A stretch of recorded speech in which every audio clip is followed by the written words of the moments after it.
Now, it's been a bit of a comedy of errors, to be honest with you, because here I am on my own. Steve is struggling with his password, and Ashwin is getting himself a beer. So, as soon as Ashwin sits down with his Spates, it's going to be Spates versus Moa. Alrighty. Tonight. Moa. Yeah, we're live. We're live. Spates. So, mate. Welcome, Ashwin, folks. Welcome. Everyone say hello to Ashwin. Hello, Ashwin. Say hello to people. Hello, people. People who know. Cheers, people. Right then, let's crack on. Hopefully Steve will join us when he figures out his password. Can remember his password. But let's kick off. Obviously, massive weekend of rugby. But first off, we had the Rugby World Cup qualification repechage. Let's bring everyone up to speed. Obviously, we talked last week how Canada had beaten Kenya with a bonus point. Hong Kong, lost to Germany. Hong Kong then beat Kenya by a bonus point as well. And then Canada beat Germany by a bonus point. So, so there we are. So currently Canada top the table on 10 points. Hong Kong have 5 points. Germany have 4 and Kenya have 0. So with one game to go, Germany and Kenya cannot qualify for the Rugby World Cup. It comes down to that game that I thought was going to be the crunch game of the competition before it started, which is Hong Kong versus Canada, or 22 in the world versus 21 in the world. It's what are you laughing at, Ashwin? Oh, it's just like, so, the fact that it's 21 versus 22. It's perfect. It is. It's going to come down to that. And so what Hong Kong need to do? Hong Kong need to get 5 points from this, a try bonus points. They have to score four tries and obviously win the game. And they need to stop Canada from getting either a try bonus point or a losing bonus point. And then if Hong Kong get 5 points and Canada get nothing, then Hong Kong will be in the Rugby World Cup. So yes, it's all down to this one. So, Ashwin, how do you see it going? Canada. Well, short show tonight, isn't it? One-word answers. Oh, look, I think when you look at the scores in the games and that have preceded this game between Canada and Hong Kong, Canada's sort of been better than the rest, basically. And so, looking at that, I sort of think that they should comfortably have this one over Hong Kong. Yeah, I think one of the things we need to be aware of, though, is that Hong Kong rested a bunch of players against Germany when they shouldn't have done. They took that one a bit lightly, which in retrospect was really very foolish, to put it nicely. And yeah, we'll see how it pans out. But you're right. Canada are in the box seat, and you'd be looking at them just to go out there, get 4 tries, and then say, yeah, who cares about the rest of the game? Just sit back and have a beer, basically. Have a beer. Exactly. Cheers. I was going to say evening all in the chat, with some really bad spelling, but there you go. So that's basically, that's the repechage piece out of the way. Moments of the weekend for you. What was your, obviously we had the, obviously Ireland beating New Zealand was a big moment, but for me, in some ways, the best tries were in the Scotland South Africa game. Yeah, look, I mean, an interesting game, that one, although I have to be honest, I didn't see the whole game, but I caught bits and pieces of it, and it was just, every time you sort of think, oh, yep, South Africa's now sort of going to score a couple of tries and this will get comfortable, back came Scotland. And so it was to and fro, basically one scores, then the other scores. So fantastic game. And then, as you say, the tries that were scored in the game were fantastic, top shelf. Yeah, I mean, there was a decent one the other weekend by France, by Colby against France, I think it was. And France pulled off a couple. But you've got to say, yeah, the tries between Scotland and South Africa but from both sides, were cracking. I think Jesse Creel got the first one for South Africa. Omri Pollard got one, and then a couple from Scotland as well. I mean, South Africa. I mean, last year we're talking about them drawing or sort of losing to Italy 2 years ago and this kind of stuff, they really have come on leaps and bounds, haven't they? The Russie factor. So that's all you can. I mean, like obviously they've, part of Russie Erasmus getting the coaching role was the, demanding's probably a bit strong, but I can't think of the right word at the moment. But getting those European players involved in the South African mix at international level, and that is definitely paying some dividends with the players that they are using now, bringing into the squad. And when you look at it, Faf didn't play this weekend, I believe. I think I got that right. So in they're building squad depth as well. So they're just building. They're on the up. Yeah, exactly. Faf wasn't there, as you say. He was back with Sale Sharks, and which it all feels a bit strange when players are going back to their clubs halfway through international window. Clearly, there are various deals there to make sure he gets his nice payday that he the whole reason that he's in Europe for. So. Yeah, it's all a bit. In fact, it's not my understanding. It's not the payday. His payday. He's obviously getting paid. There's no doubt about that, and he's also on a good contract. There's no doubt about that. But it came down to the fact that for him to be able to be available for the South Africa Rugby Championship games, which were outside of the international window, they did a deal with Sale that would allow Faf to be released for the Rugby Championship games, but in return, in this international window, South Africa would actually give Faf back to Sale when they didn't have to.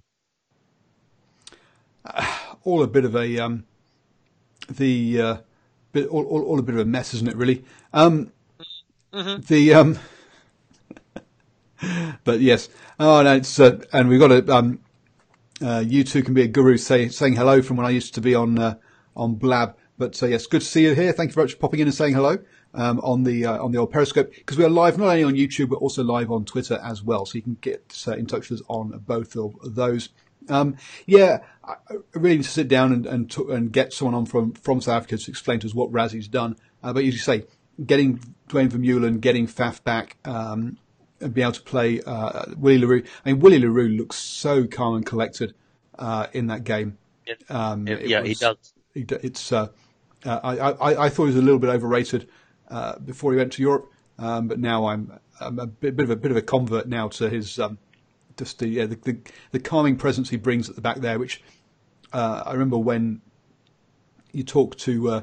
I think it was Wales that was there. They were just talking about how Lee Halfpenny just does not make mistakes. And that's, in some ways, that's what you want from your fullback, is someone who just does not make mistakes, rather than someone who makes errors and does flashy things, but not necessarily every time. Yeah, absolutely. Just making the right call at the right time, and doesn't get it wrong. And it's great confidence boost for the 14 players that will be in front of you when you receive that deep kick, and you take that right option, whether it's to bring it back into traffic or to kick for territory, kick for touch, making that right call, coming into the line on attack at the right time. And it was interesting, this game, again, one of the features of the Ireland All Blacks game that we'll talk about more, obviously, tomorrow night, on the All Blacks edition, was the fact that there was very little long-distance territory kicking. It was all contestable kicks, whereas in this game we did have some of that, as you say, that long-distance kicking and making that right call when you get it. One of the things that came up in this one from the commentators, which I found interesting, I mean, so the yellow card for Willie le Roux, and to be honest with you, I thought that was extremely harsh because, I thought he could have, that was a proper kind of, that was a real attempt to try and catch it. Nah, I'll disagree with you. I actually saw that part and I thought, no, that's, by today's standards, the chances, it was a genuine attempt, but the chances of him regathering that ball were less than 50-50. Okay. So it was definitely a genuine attempt, but the view now is that you can make a genuine attempt, but unless you've got a more than 50, if you've got to have a 90%, 100% chance almost of regathering that ball as an intercept. Otherwise, you're basically knocking the ball out of a genuine attacking opportunity for your opposition. Yeah, okay. I thought it was harsh. Normally, when you hit it up in the air and you're kind of running underneath it, you've got a chance of collecting it. So therefore, they can't count that as a normal, as an attempt rather than a knockdown as such. But the interesting point here was that you get yellow cards for knocking on deliberately from passes, but when you're going to receive a kick, you never get yellow carded for a deliberate knock on when you're jumping up in the air and just have one hand to try and disrupt the other player trying to catch it. And that, I thought, was well, I suppose to put it technically, well, not technically, but what you're talking about is just basically waving a hand in the air like you just don't care, and trying to disrupt the individual as opposed to making a genuine attempt at catching the ball. But yeah, but when you do it from kicks and you're chasing a kick, it's always given as an accidental. It's never given as a deliberate knock on. And it's definitely never. So it's never yellow carded. So it's never penalty. It's never a penalty. No, and there is definitely some cases where you could actually say, "Hang on a second, that's so deliberate that should even be a yellow." Yeah. Look, just on the Willie LaRue incident, is just like with unbiased rugby saying penalty, not yellow card. The problem is that if it's a penalty, it is a yellow card because in that situation, Scotland has an overlap, which means that they're on the attacking front foot. That's why it's sort of like seen as a cynical event, and therefore the yellow card comes along with it. Because they did actually have a good opportunity if that ball goes to hand on the outside. They did. And I mean, another, this is a totally different question, but why any penalty for deliberate high tackle, but yellow cards for deliberate knock on? No, I think you do get yellow cards for high tackles, and red cards, plus, but also it's the reason they're doing yellow cards for deliberate knock ons is because they want to encourage attacking rugby, and discourage cynical play. So that's, and there is yellow cards for deliberate high tackles.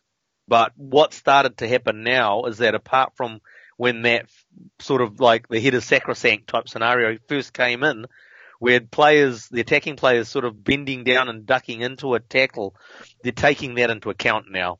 So, but if you have a player straight that's basically running into the tackle, hasn't bent down, and the defending player does make direct contact with the head as the first point of contact, that will most likely end up in a yellow card. Or red, yep. Or red, yes. Depending on the element of the amount of force. With force directly to the head, red card. So, were there any other games you wanted to get into or have a quick chat about? It's interesting.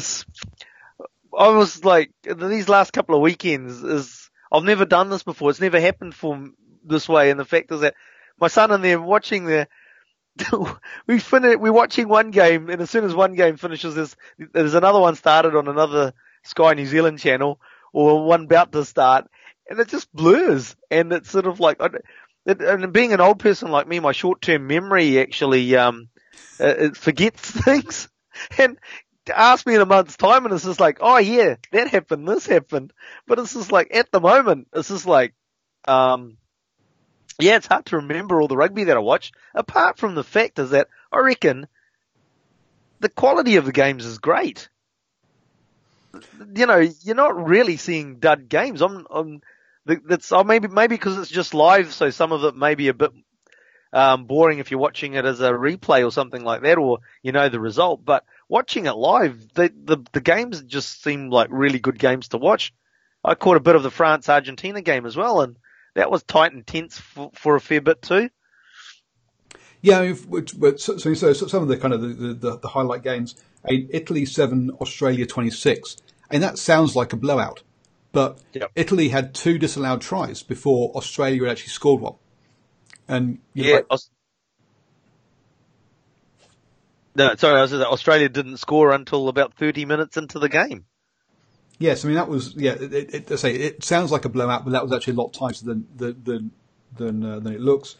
Wales 74, Tonga 24, and again you think, well, totally domination. That was 24 all, not long after half time. So that was Wales. Let's went back out to the a truck 24. up here early here. Beep, beep, beep. So Wales scored 50 points in sort of 30 minutes. So Wales scored 24 points to take a 24-0 lead. Yep. Tonga came back and scored 24 points. I think it was so it was something like 24-19 at half time, and they scored a try just after half time to make it 24 all. And then they got tired, and Wales just ran away with it. Also, they put on a couple of tries, and then the last sort of 15 or so minutes, or 15 or 20 minutes, Tonga were just like, I'm not going to chase that one now. It's all over. It's interesting you say Tonga got tired, because you sort of think these days in a professional environment, where the Tongan players are playing for professional teams, so you think that the fitness levels are going to be a lot better than, say, let's go back if that was a Wales-Tonga game in the late 80s. I think they might have also been, in fact, they got dispirited rather than necessarily tired. But very much like we see with the Argentinians, eh? Pardon? Very much like we see with the Argentinians at times, where Exactly. they fight well to 60 minutes, and then that last 20, things might not go their way, and they just seem to lose focus or lose heart, and the score blows out. Yep. So England beat Japan 35-15. So again, you think, oh, easy game. Japan were leading 15-10 at half time. And didn't score in the second half. We've talked about Scotland, South Africa was a close game. Ireland, New Zealand, obviously. And then France, Argentina 28-13. But you say that was a tight game for quite a bit of it. One of the things that just from what you're just going over those scores, what you do see is that with the tier 1 nations, with the full strength team, very competitive, top notch, right? Able to compete 1, 2, 3, 4. They're all could beat each other on the day, as we saw with the Ireland All Blacks game. Where those teams, apart from the All Blacks, seem to have the issues is when they get really down in their depth. When they get to their, let's call it their second 15, then the quality the depth isn't really quite there. And you see, and the Japan-England game is probably a good example of that. It's when the first stringers came on in the second half, and they got control again with the game. Yeah, and there's an element of that. There's also an element of combinations. Is that teams just don't. Is that how well drilled are you so that you can slot people in? I mean, we saw Ireland take Italy to the cleaners in a in sort of a pre-window game. So I think when we see Ireland play the USA next weekend, they will again, it'll be their second string side, but I think you'll find they will they'll be up to speed pretty quickly. I think they'll clean up the USA. I'm sort of thinking Ireland against Argentina a few weeks ago, where Argentina really sort of gave Ireland, again, probably for about 60 minutes anyway, a good run. And sort of like, you would have, that Ireland team that beat the All Blacks, if that was rolled out against Argentina, you'd expect them to just roll them, to do them quite easily. Well, I think there's only probably 2 changes, maybe 3. One through injury, otherwise, and then 2, then outside centre and fullback were tactical changes to make it full strength side. But otherwise, I think it was pretty much the same team. I think what it was that was their first game together since June, the June tour window, test window, and so that was getting their rustiness out of the way. With Argentina being fully, they just come off the back of the championship. They're up to speed already. Off the back of a Super Rugby competition and a championship. Well, you can say that. You can blame tiredness if you want to, but as far as Oh, I wasn't saying tiredness. I was sort of just saying, more combination on combination. They've not just had international games together. They've actually had Super Rugby games together as well to build those combinations. And it's the same coach.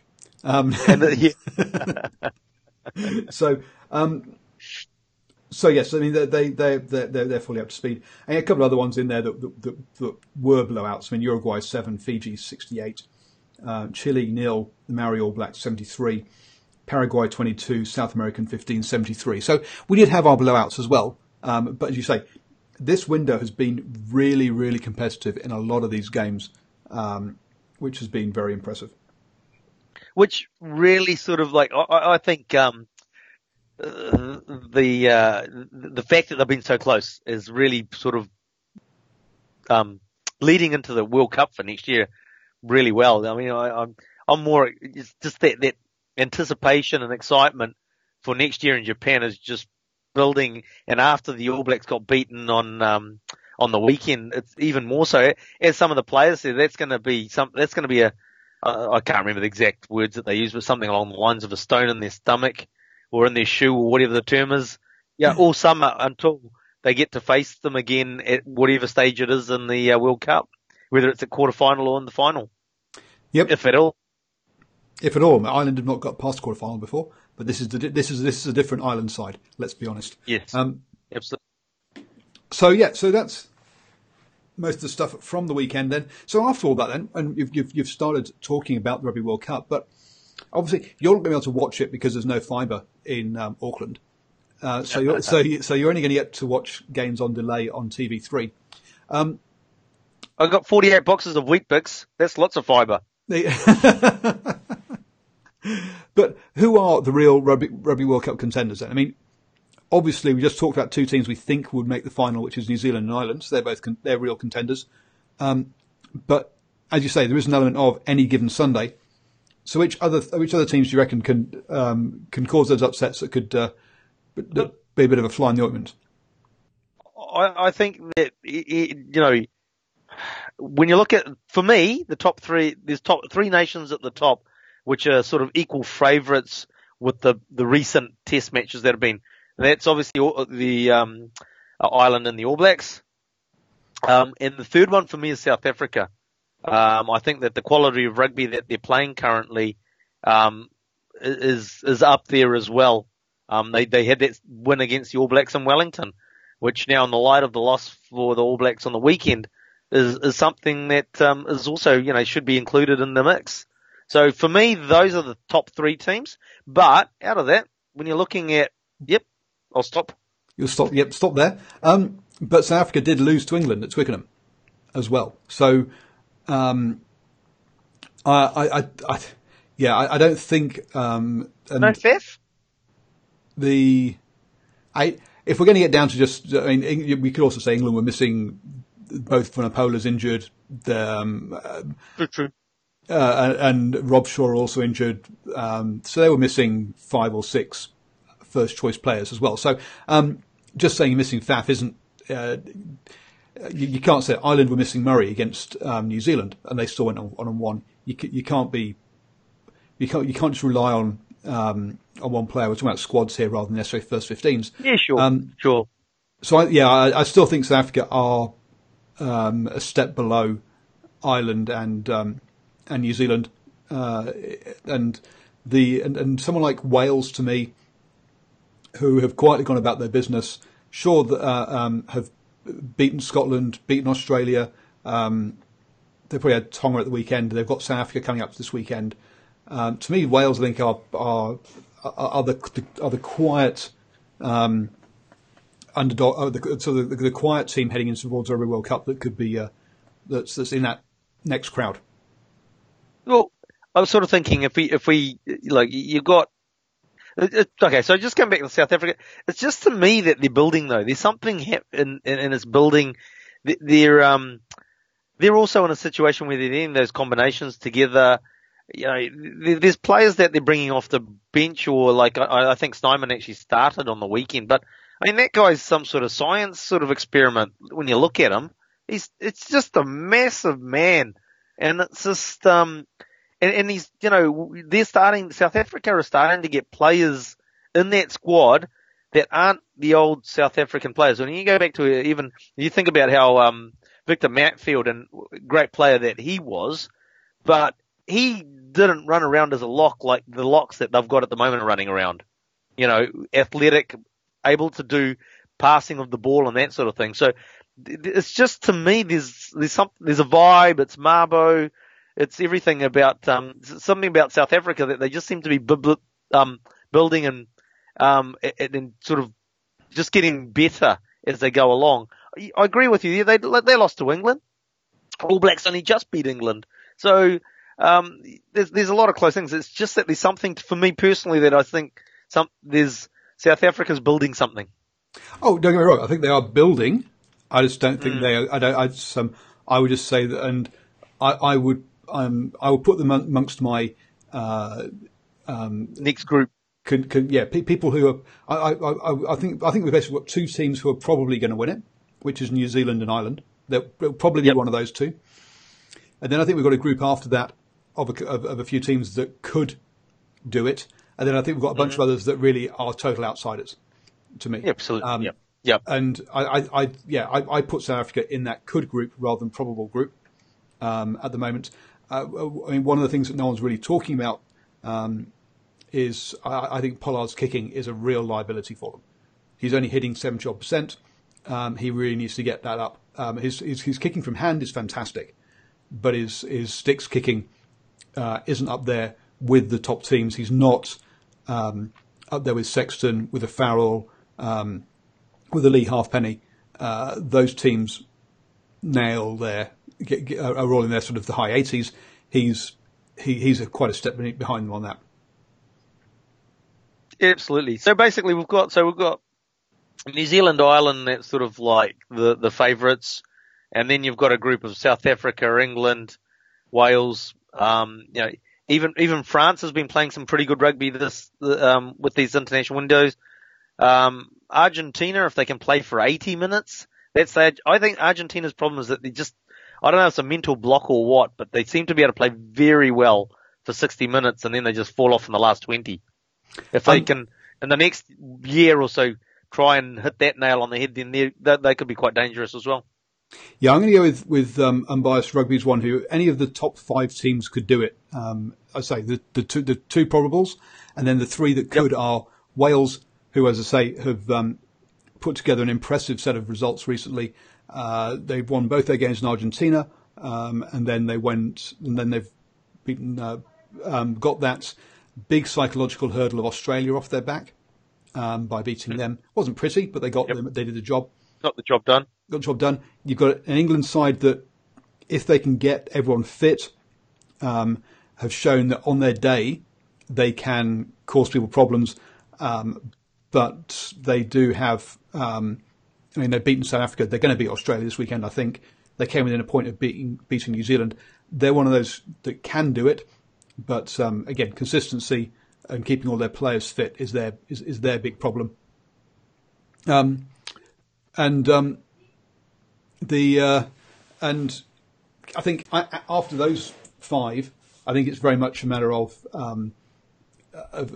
unlikely. Let's talk Australia, because they're the sort of this is their worst period for a very long time in terms of the results that they're getting. Can they get back up there? Can they be competitive? Or is it mentally just too hard for them now at the moment? So I would say they've got the players. Okay. The problem really is that they can't is getting them playing together at the moment. It's not their the issue isn't around their ability. It's about the teamwork really of that. Oh dear. That means it's definitely a coaching issue then, isn't it? Yes. Yeah, because I agree with you. I think that they've got the players to actually perform better than they are. But the problem with the coaching issue side is that whilst I think it's going to be there's going to be issues around. They're going to have a review at the end of this tour because I don't think they've got enough. They've won enough. He's won the games he was supposed to win or was expected to, but I don't think they can afford. And I don't know who else would come in to replace him. To be honest, Too short. The thing is that they can have a review, but it's too short a period for a new coach to come in and then try and turn it around before the Rugby World Cup starts. The biggest issue is the fact that they won't have enough games to be able to do it because the Rugby Championship's going to be truncated as well, and there's no June internationals. Yep, and when Checker came in, he came in before the November internationals. So when he took over from Link, so it is a bit of an issue. Yeah, they've run out of time really to change. And Jack says Australia lacking depth in key positions. Yes, they are, but even so, they've still got better players than the results and the performances in particular are suggesting. So yes. I think at the end of the day, I think with Matt Tamua coming back, really the only issue for depth for them is at halfback now. I think with Tamua there, first five covers fine.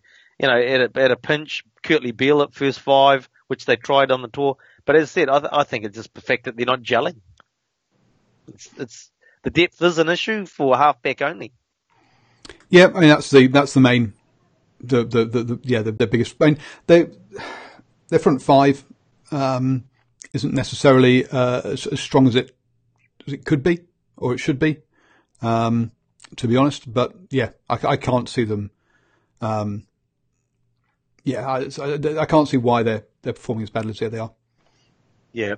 When you look at their, you sort of like their front row, when they get a Tupou on, and if they use him correctly, he's actually very, I'm not going to say devastating runner because he hasn't really sort of broken through a line and then run 50 meters type thing, but he gets them go forward ball nearly every time he, is given the ball in the right parts of the field. And if they use him correctly, he does give them so I think the front row is solid enough. The second row is probably what you'd call their weakest, but again, it's solid enough for them to do the job to get quality ball for the backs. Their back row is pretty much, you got a Hooper, I was going to say Pooper, but a Hooper and a Pocock, and then they've got the players that they've actually got coming through to finish off that back three are good. Yep. No, so they've definitely got the players, but there are other issues going on there. Yep. And losing, I mean, the scrum hasn't been as good since Mario Ledesma's left either, which is a problem. Now he's got scrum problems of his own over in Argentina, but yes, there is that. For Scotland, they just don't seem to be able to play away from home, which is obviously disastrous for them. So yeah, because the Rugby World Cup isn't being held in Scotland this year or next year. Or the referee doesn't see the intentional knock on.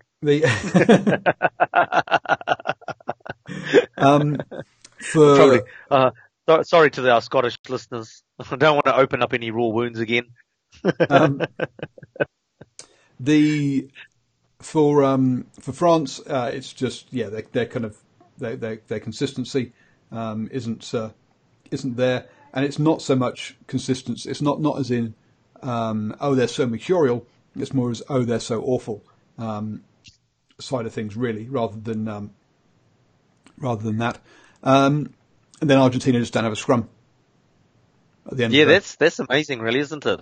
The fact that their scrum, the quality of their scrum has just gone backwards. Yep. Faster than their scrum goes backwards. So, which is amazing.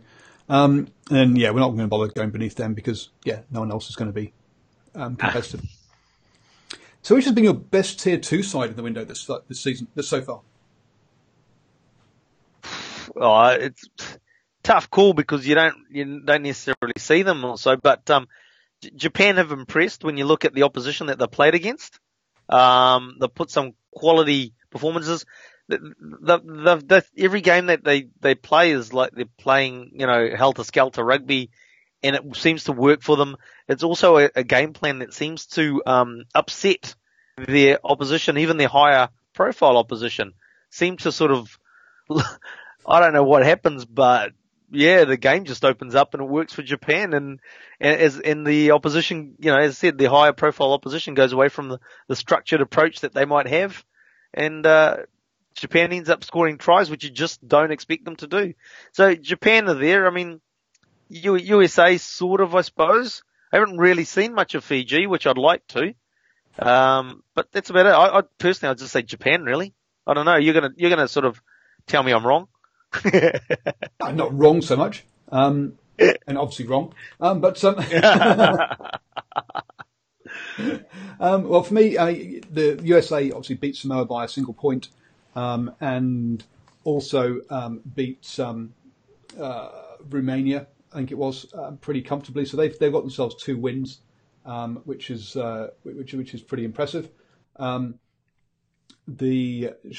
sure they're at the wrong end of a shellacking by the Maori All Blacks, and they're going to have a hard time against Ireland this weekend. But hey, those 2 wins are pretty good. Fiji have had a tough draw, so they got a big win. I've forgotten who they beat last weekend comfortably. But before that, also they lost to Scotland. They got France coming up, so they've actually got a very good schedule. But they're going to find it tough. Georgia losing to Italy basically ruined their whole window and their whole future. And Tonga, they've had a couple of tough games. So for me, it's been the USA have managed to continue what they showed us in the June window. For me, is that they have impressed me.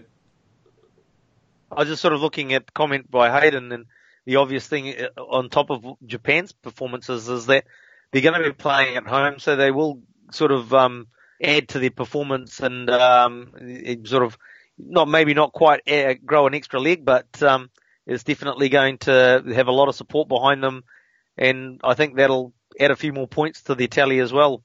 Whether that helps them beat South Africa for a second time in a World Cup, I don't know. You don't tell me they don't meet in the draw and that sort of thing. I know. They clearly don't meet in the draw. You are quite right. Because South Africa have got Namibia, probably going to have Canada, Italy, and New Zealand, and you're talking about them making it through to the quarterfinals to face South Africa, which I don't think South Africa will do, because South Africa. Sorry, I don't think. Not South Africa. I don't think Japan will do. Japan have got Ireland and Scotland from memory, haven't they? Yeah, I think you're right. Was that a Freudian slip about South Africa not making it, dude? Yes, probably. Well, I'm trying to multitask here. I'm trying to get Stephen on the call and kind of talk at the same time. This is why I need a producer and a director and a... and it's just like, well. We go fast forward to 2019 in Japan and South Africa's knocked out, and you can come back to us. I saw that and I commented on it on my show. And there's something happening big off the pitch this coming weekend, which is the World Rugby Awards. So have you seen the nominations for that? No, I haven't, but I was actually thinking about that after Sunday because with Ireland beating the All Blacks, it sort of will definitely put a different spin on the awards than the nomination. I'm guessing. Well, yeah. When was the voting? Do these games count? That's the big issue. And I got a funny feeling these games aren't supposed to count. But if the voting hasn't happened, they will. If the voting hasn't happened, they will. But I think the voting, as I say, I think the voting has happened. So that's kind of the problem. And so the nominees for Player of the Year are Beauden Barrett, Faf de Klerk, Rico Iwani, Malcolm Marks, and Johnny Sexton. Now, if these games do count, Malcolm Mark's inability to hit the side of a barn during the England game basically ruled him out of it. Yep. And you've got to say, Johnny Sexton beating New Zealand has got to put him top of the tree. Absolutely. No arguments for me, unfortunately, which makes it, so you need disagreement to have a discussion. But no, Johnny Sexton. I mean, like as I say, if it's after voting's done after the last weekend's game, then yeah, Johnny Sexton will probably pick it up. Just dragged a comment on screen that I didn't mean to. I know a lot of people were pushing for Faf, but I think Sexton's got to be. Well, the difficult thing for Faf is the fact is that what we talked about back in the show, backing that truck up again, beep beep beep, and the fact that Faf has been playing this game, not playing this game, playing this game, not playing. So it's been harder to sort of gauge his performances in terms of this sort of award. Whereas when you've seen week after week of a Johnny Sexton or a Bowden Barrett or a Rico or a Malcolm Marks even, and where you can sort of judge them, and it's like, hey, Faf plays against England, and how well, some might not have gone so well, doesn't help towards getting the votes. Yep. Like you alluded to with Malcolm Marks not hitting the side of a barn. Now we'll step into the unknown. Yes, there we go. Women's 15s Player of the Year. So we got Pauline Bourdon, Fiao Fama Ulassi, Gail Hermet, Safi Dei, and Jessie Tremolou. So 4 French ladies and 1 All Black, 1 Black Fern. Sorry. Yeah. I'm a bit disappointed I didn't see the game, the Black Ferns game. I'm sorry, but I wasn't really going to wake up at 2:00 in the morning to watch that one, Fred, and, I haven't, because it was a cracking game. I saw the highlights. It's a cracking game. But I don't know the French players to be able to comment, even though I saw the French game. You know what I mean? That's the difficult part. Those players, the fact that there's 4 French players would tell you that the French team are strong, and then they went and beat the Black Ferns on the weekend. So they obviously are a very good team. And they've also they won the Six Nations this year. So I've got to find one of the French ladies is going to win. As you say, which one? I haven't got a clue. Perhaps it's the rock. But Black Ferns apparently dominate the World Sevens nominations. I'm trying. Portia Woodman's probably going to pick it up again, isn't she? Even with a broken leg. It's Achilles. Blythe won it last year, apparently, and Woodman claimed it the year before. Okay. I'm trying to find where the actual list is. Michaela Blythe, Sarah Goss, and Portia Woodman are the 3 nominees for that one. Yeah, look, I think a Black Fern will win that award. Yeah, and they've not been defeated in like over a year or something. It's been they've been very good. Unfortunately, there's not an easy list of all the nominations. Unfortunately, I can find, which is why I'm having to jump around here on my phone between which ones to see who's been nominated. I know Carl's been nominated for the Emerging Players of the Year, but I'm not sure who the other nominees are. Yeah, look, it was interesting. Let's look at Carl. Before Sunday's game, you said, he's a pretty good bet to be the breakthrough or emerging player, or whatever they're calling it these days, Player of the Year. Then Tad sort of gave him a bit of a tickle up. In saying that, before Tad goes off, Carl actually did come back and steady the scrum. And in fact, towards the end of the first half, the All Black scrum was starting to put the Island scrum under pressure. I'm sort of thinking, for a bouncer who's done started playing rugby for weight loss to come back and make the All Blacks. He's my breakthrough player of the year. Good Blues lad that he is.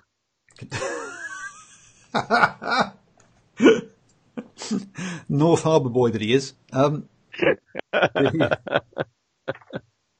the grounds, actually, I haven't got a clue who the other players are that are nominated. Unfortunately, because I can't actually. I've tried digging it out, but I can't. I can't find it easily now. So no, I'm not sure who the other nominees are, but yeah, Carl will be a fantastic one because you say how far he has come in this short amount of time. So breakthrough should be Carl, I think, and that kind of brings us. Does that bring us to? Have we got one more thing, or are we going straight on to? So, which games are you looking forward to this weekend? Wales versus South Africa, and England, Australia as well, actually. To dance of the desperate for the coaches there. Eddie's probably in a slightly better place now than he was before the game started, but still a little bit of a dance of the desperate coaches there. So keen to see that England-Australia game. Last time Australia at Twickenham, basically their scrum just got smashed and blown to smithereens. So, I think they ended up getting yellow cards for the front rowers out of that game. So they were never going to win it last time. So I think their scrum will be stronger this time.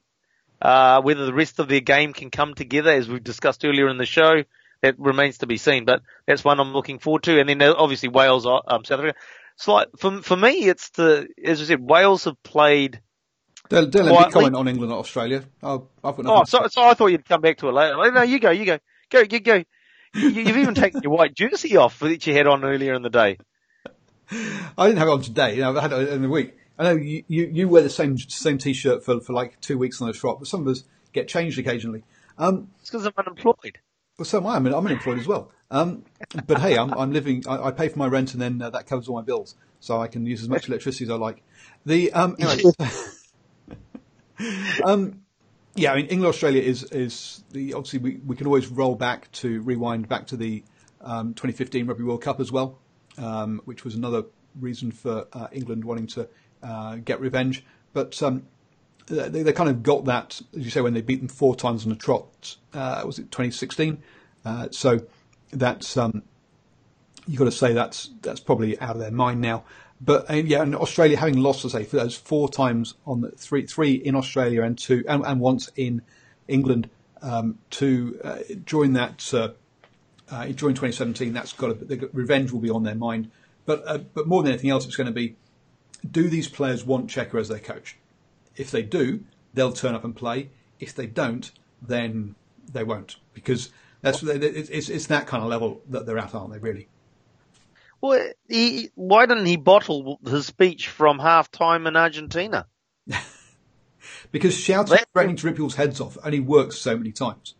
You can't do that every single day.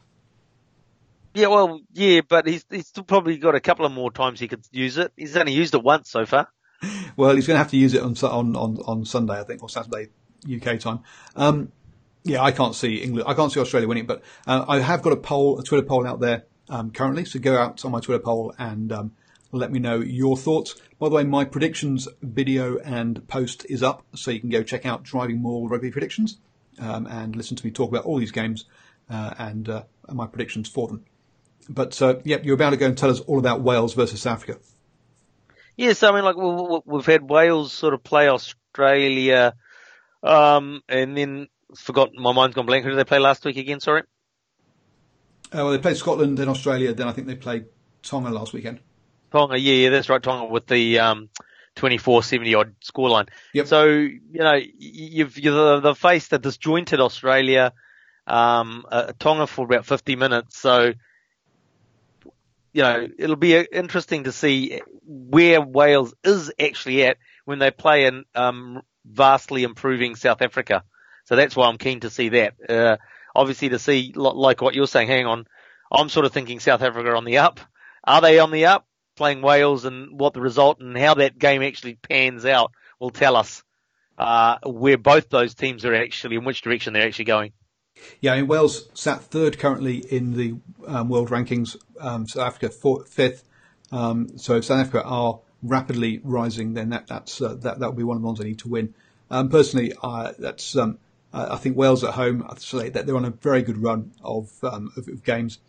I can't remember which games they lost in the Six Nations, but they're on a roll.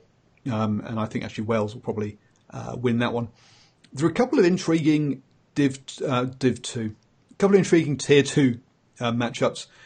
Georgia on your mind. We'll be finishing this call soon. Georgia versus Tonga, because again, Georgia trying to say they're the top Tier 2 team and should be in Six Nations, so they need to be beating people like Tonga at home. Whereas Tonga, for me, and convincingly, you're right. Where Tonga, for me, are definitely a rapidly improving Pacific Island team, much better than Samoa. Reckon? Well, Samoa had to go through. Well, they beat Samoa to second place for qualification for Rugby World Cup. Samoa got beaten by the USA, and whilst they beat Namibia, I think it was. Samoa are in a bit of a mess at the moment. Which would be interesting to see how they go against Spain this weekend, because Spain got disqualified for ineligible players.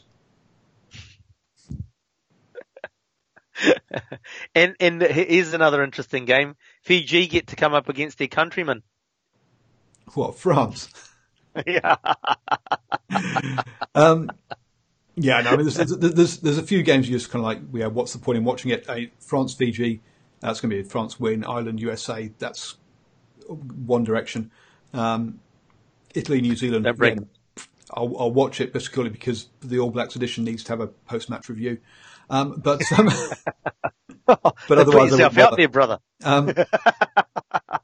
Usi. So, but I will be okay. So, I will be getting up at 4:00 in the morning to watch England versus Australia. I will do a live post-match reaction to that game.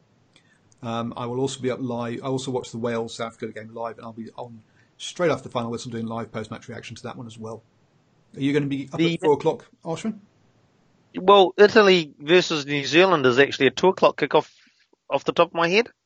I won't be watching that one live. I'll watch it on replay. How do you do your post-match on that one then? Well, straight after kickoff. No. The post-match of that will be done at in the afternoon on Sunday. After I've watched the replay. I'm home alone, so I might actually get up and watch that. Italy, New Zealand, because that'll lead it's going to be like all these two previous weekends. That'll lead nicely into England, Australia at 4:00. Yep. And then what do we got after England, Australia? Was it Wales, South Africa after that? Is it? So Wales, South Africa is 6:20, I think. So we've got we've got a short a window for a short show between those two. Yep. And then we can go for as long as we like after Wales, South Africa. There's no point dialing into Ireland, United States, or France, Fiji. Well, I'll be able to watch rugby without getting in, right up until however long I want to, without getting into trouble this weekend. So 6:20 is kickoff for. Fantastic. So there you go. So straight through the night. Yes. Who needs sleep? You do. Oh, dearie me. Oh, the irony, I finally get I get 4 days in a row of uninterrupted early sleeps and late wake-ups, and I'll be punishing myself by waking up and watching the All Blacks Italy game. Yeah, okay. I will. I'll sleep through that one. I'll get to the next one. Cool. Thank you very much for your time again, sir. We'll be back. We'll be back here tomorrow night to talk the All Black. Or actually, not back here. We're back on the All Blacks Edition channel for talking about about All Blacks. We'll also round up the Maori All Blacks and the Black Ferns tours. So don't forget to. I'm going to wavy handy things now. Subscribe up there. Subscribe down there for the All Blacks Edition. 2 videos there if you are still here, and that's all on the recorded version. Sorry guys who are watching this live, and that's not available there. And thank you very much for watching. Catch you all again next time.